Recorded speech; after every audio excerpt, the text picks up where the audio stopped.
Hello friends, welcome to Sai Kiruba's kitchen. இன்றைக்கி நம்ம குட்டீஸுக்கு ரொம்பவே பிடிச்சமான ஒரு ஈவினிங் ஸ்நாக்ஸ் தான் பார்க்க போகிறோம்.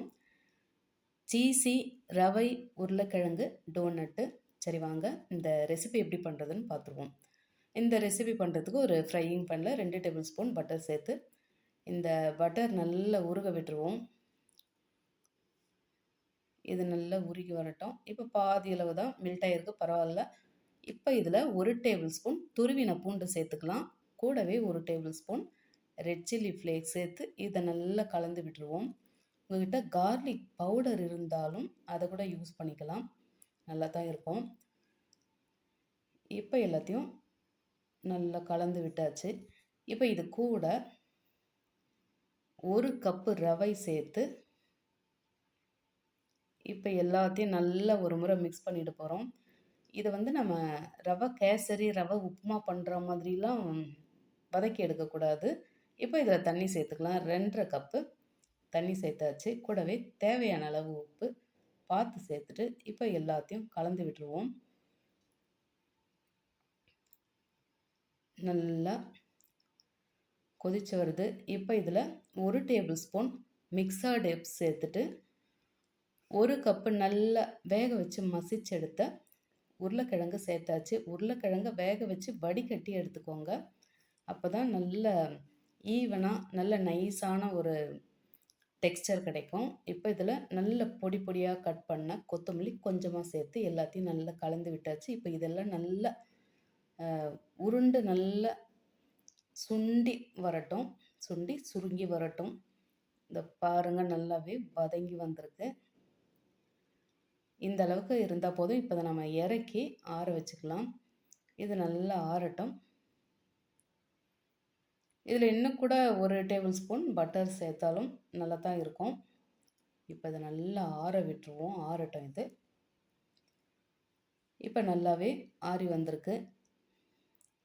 இது எல்லாத்தையும் லைட்டாக ஒன்றா கலந்து விட்டு இப்போ இதிலிருந்து கொஞ்சம் மீடியம் சைஸ் போல் நம்ம உருண்டை கையில் உருட்டி எடுத்துருவோம். இந்த அளவுக்கு போதும். இப்போ பட்டர் ஷீட்டில் இதை இந்த ஓட்டை விட தட்டி எடுக்கிற மாதிரி நடுவில் ஒரு ஹோல்ஸ் வச்சு இதை தட்டி எடுத்துக்கலாம். இந்த மாதிரி ரொம்ப மெலிசாக இருக்கக்கூடாது. இப்போ ஒன்று தட்டியாச்சு, இன்னொன்று தட்டி எடுத்துக்கலாம். இது நம்ம மெதுவடை டிசைனில் நம்ம செய்து எடுக்க போகிறோம். இந்த மாதிரி 2 டிசைன் பண்ணிவிட்டு இப்போ அந்த நடுவில் இருக்க அந்த ஹோல்ஸை சுற்றி மொசரில்லா சீஸ் நல்லா அந்த எட்ஜுக்கும் பார்க்கக்கூடாது, ரொம்ப இந்த சென்ட்ரலில் இருக்க அந்த ஹோல்ஸ் பக்கமும் வரக்கூடாது. நம்ம அதுக்கும் மேலே ஒன்று வச்சு கவர் பண்ண போகிறோம். அதுக்கு கொஞ்சம் கேப் விட்டுட்டு இந்த மாதிரி நல்லா பார்த்து ஃபில் பண்ணி எடுத்துக்கலாம். ஃபில் பண்ணியாச்சு. இப்போ இதை எடுத்து அந்த சீஸ் மேலே வச்சு இப்போ அந்த ஓரங்கள் எல்லாம் நல்லா ஒட்டி விட்டுருவோம். அதே மாதிரி அந்த நடு பகுதியும் கேப் இல்லாமல் ஒட்டி விட்டுக்கணும். ஏன்னா அது பொரிஞ்சு வரும்போது அதில் இருக்க அந்த சீஸ் எல்லாம் வெளியே வந்துடுச்சுனாக்கா அப்படியே இந்த கடாயிலே ஒட்டிக்கும். அதனால் எல்லாத்தையும் நம்ம நல்லா க்ளோஸ் பண்ணி விட்டுக்கலாம். ஷேப் ரொம்ப அழகாக இருக்கும் இது பார்க்குறதுக்கு. இது உங்களுக்கு கஷ்டமாக இருக்குனாக்கா நீங்கள் உருண்டை ஷேப்பில் கூட பண்ணி எடுத்துக்கலாம். இல்லாட்டி ஸ்கொயர் ஷேப்பு, இப்படி எது உங்களுக்கு ஈஸியாக இருக்கோ அந்த ஷேப்பில் கூட பண்ணி எடுத்துக்கலாம். இதை பாருங்கள், நல்லா அழகாக மெதுவடை மாதிரி நல்லா சூப்பராக டோனட் வந்தாச்சு. அவ்வளோதான்.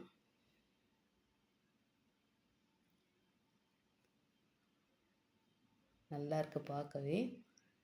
இப்போ இதே மாதிரி மற்ற டோனட்லாம் நம்ம ரெடி பண்ணி வச்சாச்சு. ஏற்கனவே எண்ணெய் சூடாக கொதிச்சிட்ருக்கு. அதில் ஃபஸ்ட்டு ஒரு டோனட்டை விட்டு அது கொஞ்சம் செட் ஆகட்டும். அது மேலே கொஞ்சமாக சூடான எண்ணெயை அப்படியே நம்ம தெளித்து விட்டுருவோம். இப்போ அது பக்கத்துலேயே இன்னொரு டோனட்டை சேர்த்துக்கலாம். ஒரே சைஸில் சேர்க்க முடியாது, இடம் பத்தாது திருப்பி போடுறதுக்கு. அதனால் இந்த சைஸை விட அது கொஞ்சம் சின்னதாக தான் இருக்குது. இப்போ இதை கேர்ஃபுல்லாக இந்த சைடு திருப்பி போட்டுக்கலாம். ஏன்னா அது கொஞ்சம் வெந்து வர்ற வரைக்கும் எங்கேயும் அடிபடாமல் நம்ம திருப்பி போடணும். ஏன்னா இதில் இந்த உருளைக்கிழங்கு ரொம்பவே சாஃப்டான ஒரு விஷயம்.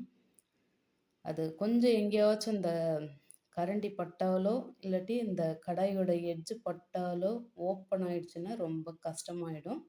அதனால் கொஞ்சம் நல்லா வெந்து நல்லா பொரிஞ்சு செட் ஆன பிறகு தைரியமாக திருப்பி போடலாம். இது வந்து ரொம்பவே நிறைய வேகணும். நம்ம மெதுவடை வேக வைக்கிற மாதிரி வரணும்லாம் அவசியம் இல்லை. ஏன்னா நம்ம அதுக்குள்ளே சேர்த்துருக்கிறது நல்ல இந்த ரவையும் வதங்கி தான் வந்திருக்கு. உருளைக்கிழங்கும் வேக வச்சு தான் சேர்த்துருக்கோம். அதனால் ரொம்பனா அது பொரியணும்லாம் அவசியம் இல்லை. எல்லாமே நல்லா ஒன்றா சேர்ந்து அது ஒரு ஷேப்புக்கு வரட்டும். பாருங்கள், ரொம்ப சூப்பராக ரொம்ப அழகாக இருக்குது பார்க்குறதுக்கே. பசங்க ஃபஸ்ட்டு பார்த்த உடனே விரும்புறது அந்த ஷேப்பு தான். அதுக்கப்புறம் தான் அவங்களுக்கு அந்த டேஸ்ட்டு. அவ்வளோதான். இப்போ நம்மளோட அந்த சூப்பரான சீஸி ரவை உருளைக்கிழங்கு டோனட் எவ்வளோ அழகாக ரெடியாக இருக்குது பாருங்கள். இந்த கடாயில் தூளி கூட அந்த இது எங்கேயுமே வந்து பேட்டர் வந்து அங்கங்கே எங்கேயும் இல்லாமல் சூப்பராக பொரிஞ்சு வந்தாச்சு. இது பாருங்கள், ரொம்ப பார்க்கும்போதே அத்தனை அழகாக இருக்குது. தூளியும் கையில் எண்ணெய் ஒட்டலை. இதை நான் உங்களுக்கு பிரித்து காட்டுறேன் பாருங்கள். பசங்க ரொம்பவே விரும்பி சாப்பிடுவாங்க.